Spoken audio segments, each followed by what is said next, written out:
What is going on, everybody? Thank you for clicking the link. This is your boy Crisis 20, where real tutorials will take you to the next level. Today, we are going to take a deep dive at the Pyromancer class, okay? This is going to be my main. You guys always talking trash about my Pyromancer, but you're gonna learn today, okay? This deep dive will include all 8 skills of the Pyromancer and how to effectively use each skill. We are also going to talk about mods, gear, crafting, armor sets, go over each branch of the skill tree for the Pyromancer. There's a couple of extra tips and tricks in here, so by all means, you might want to watch the whole thing.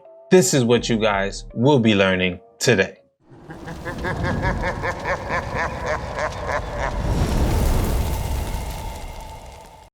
So in a Reddit post, the Outrider devs have said that top content creators are going to start putting out more information on Outriders. It could be from builds to skills to gameplay and game content, but they cannot put out any reviews. So reviews of the game are going to be allowed next week. I cannot find the Reddit post for the life of me right now, but when I do find it, I'll put the link down below. MTashed created a video about the Pyromancer, and it's an official video sponsored by Outriders. I'm gonna break this down so we can understand the Pyromancer.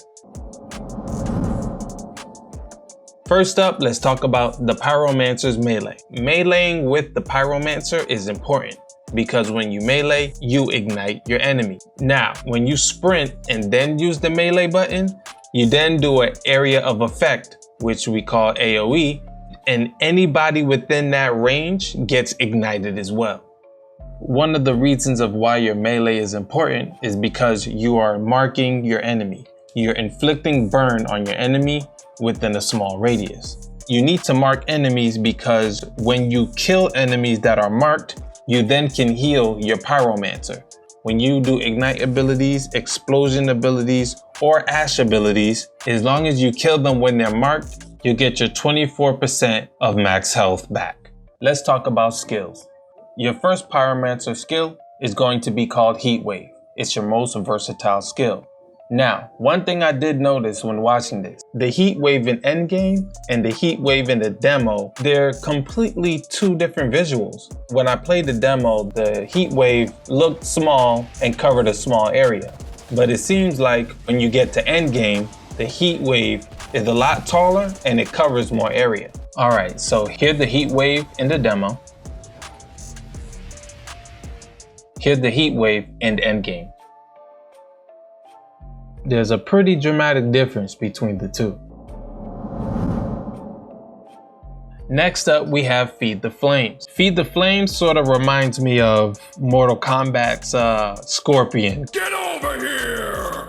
Once you do this move, it pulls the enemy towards you, deals damage, it gives you that exact same damage back, and also it inflicts ash. I usually use this along with a shotgun, especially if I'm playing close range. It has that pulling aspect to it. I usually use a shotgun and end them off one time. But that's just how I use it. Of course, there'll probably be several other ways, but that's just me. Next up, we have Thermal Bomb. If you kill the enemy while the skill is still active, it will then explode the enemy. When exploding the enemy, it will cause a certain amount of damage within a large radius. I usually use this in conjunction with Feed the Flames. So normally what I would do Thermal Bomb and then I would do Feed the Flames. If it doesn't already kill the enemy, I usually just have to give the enemy a couple more shots and he's usually dead and explodes everybody else around him. Overheat damages enemies within a large radius and it interrupts their skills. Any enemies that are already burning will take greater damage once overheat is applied. I feel like this skill wasn't widely used because we couldn't see the full potential of it, but when the game comes out, I'm sure we'll get a good taste of this skill. He goes on to say, overheat mixed with a few skills will make it powerful, but when you have synergy with your build, it then becomes valuable. Volcanic rounds are versatile and it's one of his favorite abilities. You can use this skill on any weapon. It causes area of effect. It greatly boosts damage on your weapons, and mixed with the right legendary gear, it makes this skill kind of OP. If you're a marksman, then you might want to pick this up. Alright, Ash Blast is an AoE stun. It turns your enemies into ash and it will immobilize them for a few seconds. This gives you the opportunity to use other skills and weapons to defeat your enemy. Whether playing offensive or defensive, it's a great skill to have. In his opinion, it's one of the strongest in the game, and you can't go wrong pairing it with other abilities in the game. And then we have Phaser Beam. Phaser Beam. This is going to be my most used skill, hands down. Guys, if you don't understand, let me explain it to you. I will only be using this ability for one freaking reason.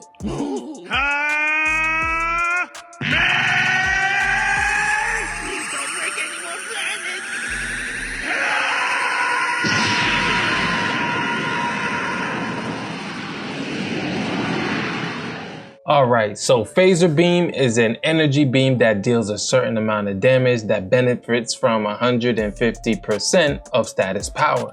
I believe that 150% that's there, I think that's varied as well. I don't think that's a static number. It inflicts burn and causes interrupt to enemies hit by the beam, as well as enemies within a small radius around you. He goes on to say that when you use this skill, most enemies will die with one hit, and that there aren't a lot of skills that can compete with this one. So that being said, guys, just stop sleeping on my Pyromancer, okay? Stop sleeping. And the last skill of the Pyromancer is Eruption. It creates a volcanic eruption beneath the selected enemy. It deals a certain amount of damage to them and all enemies within a small radius around the target. This skill does a hefty amount of damage, and the area of effect is very large.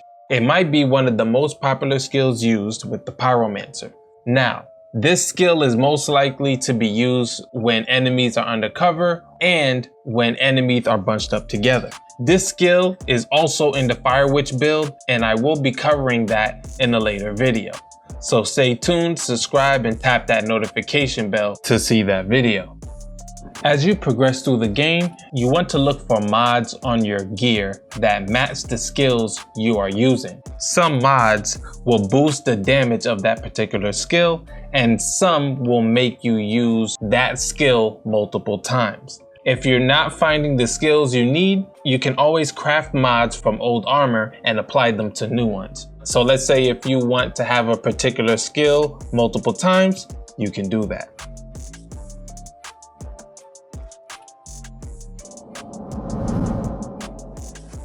For armor sets, all you need to do is wear 3 or more pieces of that same type to activate the bonus for that armor set.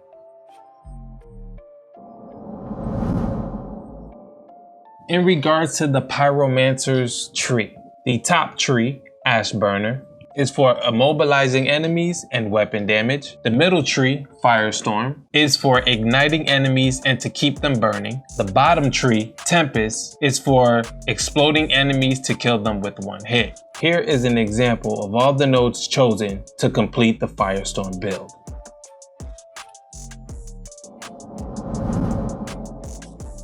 When you combine armor sets, skills, mods, weapons, you get your final build to look like what you see here. Just dissecting this a little bit, it looks like the Firestorm build is a damage over time build. You're just putting dots on every enemy that you can and then just dotting them to death pretty much. So that's why they probably said if you're a marksman or something like that, this would probably be the build for you, because this was meant for shooting and putting dots on enemies. So I get it now, I get it. So all in all, it looked like a lot of the Pyromancer skills are mostly area of effect based. Pyromancer is pretty much crowd control. When ads get a little reckless, when there's too many enemies out there, it looks like the Pyromancer can lay them all flat on their backs. With the various abilities that he has, from igniting to ash to exploding, It looks like the Pyromancer is pretty much balanced because you can get aggressive or you can play defensive. So it looks like this build is pretty much a balanced build. I'm definitely maining this guy. I always knew from the very beginning, as soon as I touched the demo, I knew that I was going to be Pyromancer. So to all of my Pyromancer master race altered beings, I'm here. If you guys want to rock with me when Outriders come out and you need some people to rock with, definitely join my Discord, guys. It's down in the description below. Definitely hit me up there and then we can chat and then definitely get some games going. Other than that, that about wraps it up for my deep dive, guys. I hope you learned a lot and enjoyed this. Learn it, know it, add it to your repertoire. This is your boy Crisis 20 and I'll catch you guys at another Outriders tutorial. Peace.